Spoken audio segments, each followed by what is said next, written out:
So this is like you guys have seen. Normally we do these with just me and P, because most of our episodes with guests are interviews and focusing on them. But obviously these two gentlemen have already been here.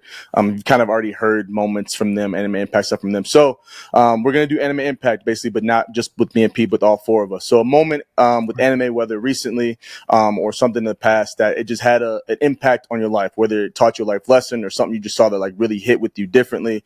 Like one that recently came up, we talked about with Nike. He was talking about how the Uraraka speech and how like who's going to be the hero for the heroes type thing. He talked about checking on you strong people, right? Something that his mom always says, right? So something of that nature that has hit with you again recently, or one that you can recall as well. So I believe Tracy went first with the hot take because we did spend like 30 minutes on that. So Rob, if you're ready, why don't you go first for us, brother? I believe it's a scene from Kaiju number 8 specifically. Love it. And it's actually multiple different interactions, but I think it was a recent episode where Kafka was getting his praise. And when he was in the room, he addressed, Mina by her first name rather than, treating everybody like, this is the goddess, like the greatest thing ever, like because they've known each other, they've been childhood friends. And every time they have those types of interactions and he like stops himself and he's like, oh wait, I just called you by your first name. It kind of like in a way, it kind of reminds me of like somebody that is really like is putting themselves like, cause it's kind of one of those things where it's like, you have to think it before it even starts to manifest and become what it is, right? Yeah. And Kafka has already been putting himself on her level from the moment they were kids to where they are now. Like he's already like mentally he's there. So that's why he talks to her like, yo, we are equals. But then he snaps back and it's like, oh, wait, the outside world is not getting what I'm already believing. So it's like, all right, let me draw back and let me pull back.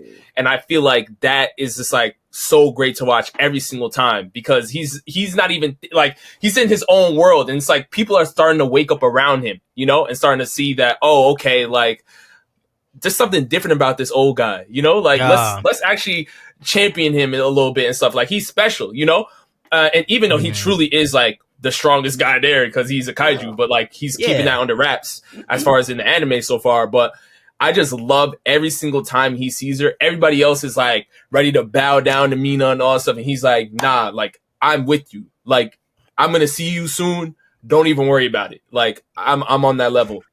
And it's just like, it's very impactful for me to watch because especially like, even being in this field, you know what I'm saying? There's a lot of amazing people out here and you got, NFL players, God. Big time Twitch streamers and all types of stuff. Shut up. And it's like, yo, like one day I'm there, you know what I mean? Like just wait for me, That's crazy. And that's like, that's what I really love about it. So I'm gonna actually piggyback off of that. I'll say real quick, Tracy, before you go, I definitely want to let you finish. But Joe, I'm talking about future self. Go ahead and zoom in on Rob's plaque there on the wall real quick. So everybody make sure we see that clearly. All right, bet. Tracy, go ahead, brother. Go ahead, do your thing. That's crazy.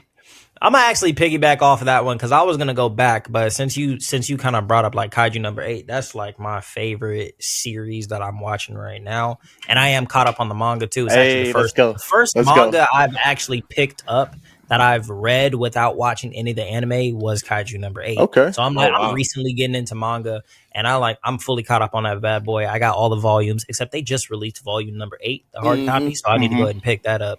Oh, you got the hard copies. Yeah, I got the hard copies. Oh, okay. Yeah, shout out Viz. They sent me all the volumes. So what's up, Viz? How y'all doing? How y'all doing? Hey. What's up? Nice to meet you. Don't do that. No, but my name Preston. Yo, I'm sorry. Man. That's crazy. Look. Yeah, go ahead. My bad. I'm gonna pick up off of that though, because like going with Kaiju number 8, even like reading it, but now seeing it animated, I'm like, yo, there's already so many like lessons in this show, and there's only like 8 episodes out. I think episode 9 came out today, as we're recording. But the other thing about Kafka is that like he's one of our first old MCs. So he's in his 30s.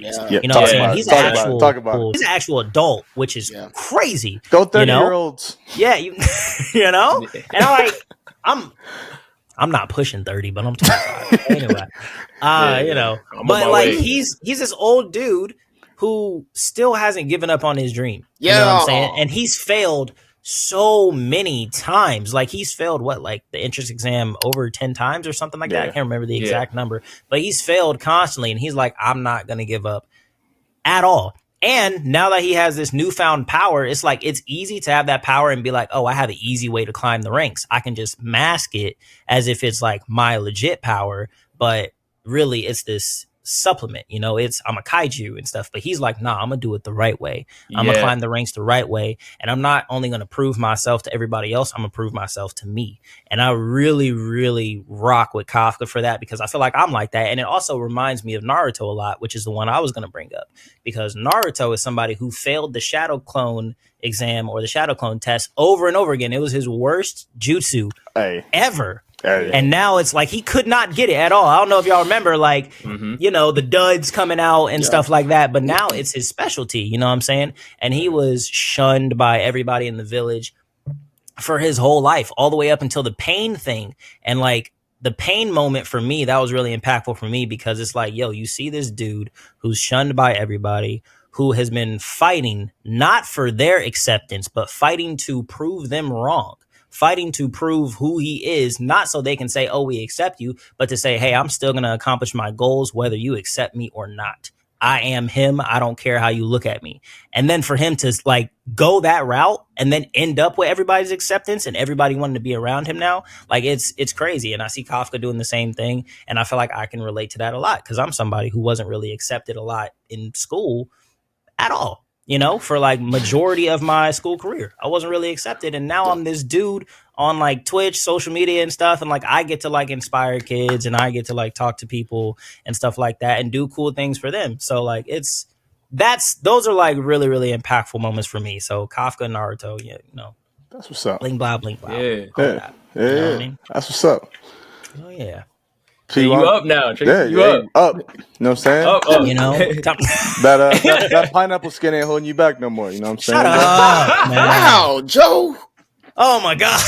Wow. Jesus. All right, P. Why don't you go ahead next, P? Man, so crazy. I also have a kaiju number 8 as well. Oh wow. Yeah. Kaiju number 8. Yeah. It's gonna get an anime kaiju award next year. I believe it. Yeah. Oh, yeah. I'm not kaiju, so I'll be the outlier. But go ahead, P. Word. I mean, it's like pretty much what everybody says. Like, never throw away your dreams. Like it is never too late. And for those of you that don't know, I am a church head. So again, never throw away your dreams. But I've also found out that God will always equip you for what you need to be successful and to obtain your goals and your dreams. Yes. Now Kafka, again, 30 years old, like dude is like way past like what he wants to do as far as the defense agency.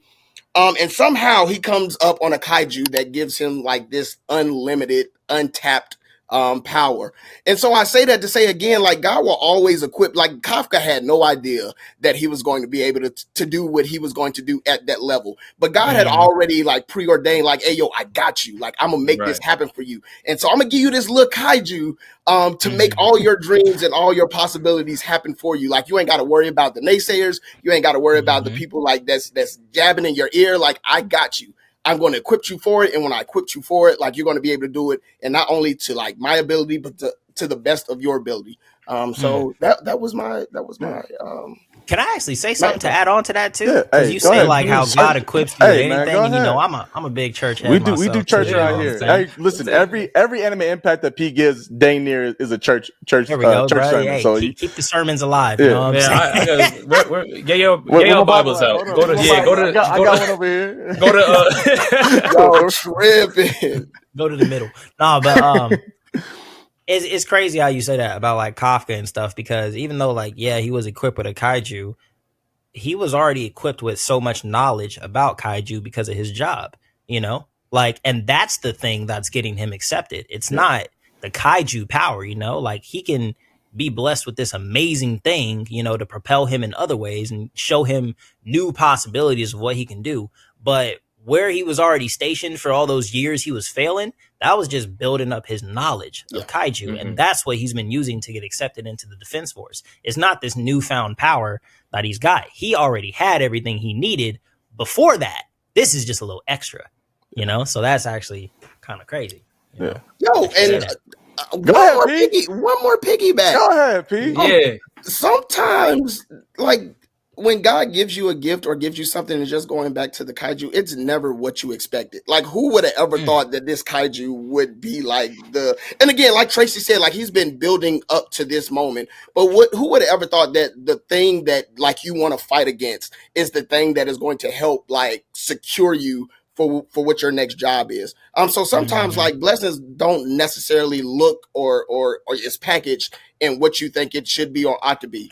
So just be on the lookout for that, man. Yeah. I agree. All right. All right. And in the organ right there. I'm in the organ right there. No, so sir. And let me piggyback off. Go ahead. Of Let me get on your back, actually. No, appreciate y'all fellas. Mine comes from Windbreaker. So I'm gonna hop off the Kaiju 8 train here though. I love it, fellas. And I kind of got a 2-part with this, and so it comes from Shishitoran?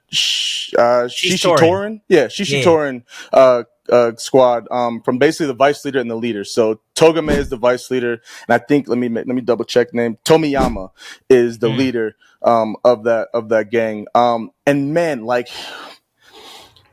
2 parts. So I'll go with the first part. The first part with the leader, Tomiyama. Basically, he has this dream of basically being the freest person in a sense, almost in like a Luffy type vibe. Like he just wants to be free and do what he wants to do. And for him, he sees that as once he becomes the strongest person, once he attains this specific goal, like everything is just going to change and just be like this amazing thing. Right. And he loses sight of what he already has. And what caused him to chase after this dream was what he was currently experiencing, right? Like he wasn't the leader, he wasn't the strongest person, but you saw his characters like this carefree, always smiling, just having fun no matter what's going on kind of person, right? And he's like, if I just get this over there, like this will be a constant thing. And as he's constantly chasing this goal, this dream, he loses sight of what was actually giving him, 1, what he wanted, but 2, what he already had. Like he lost sight of what he already had chasing at this one thing. So that's to say, like, don't forget where you're at. Like it's great to chase goals, right? Like him chasing the goal of being the strongest is an amazing thing. Like I'm not saying that that's bad. Like that's dope, right? My goal of doing X, Y, and Z in the league, actually being a Pro Bowler, like Rob keeps trying to call me, but I ain't there yet. You know what I'm saying? I ain't achieved that yet. That's definitely what I'm chasing. But like that would be like me, right? Like if let's say situationally, right, it hasn't happened and hopefully one day it does. Situationally, I win the Super Bowl. Me and my team, whatever team I'm on, win the Super Bowl, but I didn't get all pro. Like that would be like me, like leaving whatever I just experienced to chase after this all pro thing, but not enjoying the moment that I'm in now, not taking in what I'm already experiencing. Like for what?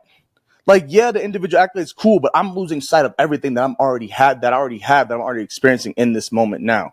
And with that, his boy, Togame, right? I know I said his name earlier, but I want to make sure I'm saying it right. Yeah, Togame, the right-hand man, he was such...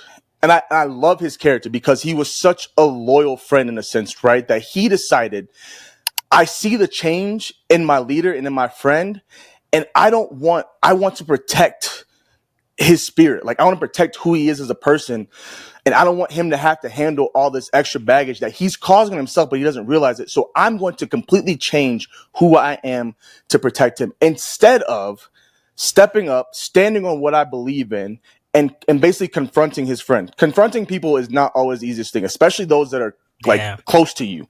Like those are one of the hardest people to confront on when they're slacking, when they're tripping, when they're doing something that they know is wrong, or they don't, or even if they don't see something, but you see it, right? And he decided to completely change who he was as a person to protect him. In a sense, again, that's dope because it shows how much he truly cares for his friend and how loyal of a person that he is. But at the same time, it hurts not only him, but the person he's trying to protect. And then everyone else around him. So like my whole point with that is like, stand on your values, stand on your morals, stand on what you believe in. And when someone, especially someone close to you, is tripping, call them out on it. It's not the easiest thing. I have struggled with it. There have been people I've just like, hey, like I should say something, but I don't, and I should, and it's hard. And it's not easy. But if you have someone in your life that you know, like my someone close to me has a childhood friend that's completely like kind of gone wayward, and he's like, yo, I don't know how to deal with this. Like I went with them too, but I'm kind of coming back, and I don't know how to pull them back with me. It's not easy. It's tough. But I promise you, it's so much better. One, if you mention it, if you say something to speak up, there's a chance that obviously they can come back to where they need to be, and things are just so much better. And even if they don't, and you say something and they don't, at least you understand that it's not your fault. Like you don't have this burden, this guilt about you not speaking up, because if you don't, it's no longer on you if you speak up about it. So that's the two lessons that I pulled from these two characters, man. And shout out Windbreaker. I know this is shameless. Windbreaker is better than Tokyo Avengers, and I'm gonna leave it at that. That's my hot take. I haven't seen it yet. I haven't seen it yet. I mean, Rob, you ain't seen it yet? You ain't seen Windbreaker, bro? I'm sorry, bro. I gotta watch it. I'm sorry, bro. Honestly, Joe, like I agree. Go ahead. Nah, you agree with what? No, I was about to say no. I agree with what Joe said. Like the anime impact, yes, sir. Oh, okay, yes, absolutely. The Tokyo when dude was like, I want to like be the freest. I was like, that is the same thing Mikey was saying. Like this is like almost like one and the same. I can't say. I think Windbreaker's got a lot of similarities to Tokyo Revengers for sure. Better characters. But I don't know, because you said it because you don't like Takemichi. And I like Takemichi, but I can't go that far yet, but I can see where Windbreaker is going. Yes. Yeah. And I can definitely see it becoming better than Tokyo Revengers. Yeah. But Tokyo Revengers every season has had me locked in. But anyway, on your anime impact thing, I think that is very, very important to stick to your core values in every single thing you do, and not only live it for yourself, but live it for the people around you too. Just like what's his name, Togame and stuff like that. Like he should have done the same thing, you know. And now he sees that his friend has fallen further, but not only has his friend fallen, he's also fallen further, and he's even like forgotten what his values are because he didn't stand on them, you know. So it's very important to do that in life, because you never know, like something that you say might definitely change the course of the people around you, but also yourself, you know what I'm saying? And ultimately you are who you surround yourself around too. That's just an unfortunate thing. So if you claim to be doing better, then also like, how are the people around you doing too? Like, how are they, you know, like that matters too. Like you're not the only one that matters, you know? So you definitely should stand on stuff like that, because it can make everybody's situation better, not just yours. You know, so I agree with that. That was a good one, man. That was a good one. Appreciate you, fellas.